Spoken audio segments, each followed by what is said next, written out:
சிங்கம்புணரி அருகே நண்பன் வீட்டில் 23 சவரன் நகை திருடிய பட்டதாரி வாலிபரை போலீசார் கைது செய்தனர். சிவகங்கை மாவட்டம் சிங்கம்புணரி அருகே அணைக்கரைப்பட்டியில் நேற்று மதியம் சரவணன், சுமதி தம்பதியினர் வீட்டை பூட்டிவிட்டு மாடு மேய்க்க சென்றனர். மதியம் வீடு திரும்பிய சுமதி வீடு திறந்திருப்பதைக் கண்டு அதிர்ச்சியடைந்தார். பீரோவில் இருந்த 23 சவரன் நகை திருடு போனது தெரியவந்தது.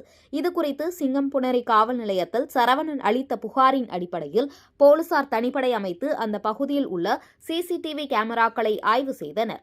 அதில் அணைக்கரைப்பட்டு அருகே உள்ள ஓசாரிப்பட்டி கிராமத்தை சேர்ந்த சுபாஷ் வயது 23 பட்டதாரி வாலிபரை பிடித்து விசாரணை செய்ததில் சரவணன், சுமதி இருவரும் வீட்டில் இல்லாத நேரத்தில் பீரோவில் இருந்த நகைகளை திருடி சென்றதை ஒப்புக்கொண்டார். போலீசார் சுபாஷ் மீது வழக்கு பதிவு செய்து அவரிடம் இருந்த 23 சவரன் நகைகளை பறிமுதல் செய்து பட்டதாரி வாலிபரை கைது செய்து விசாரணை நடத்தி வருகின்றனர்.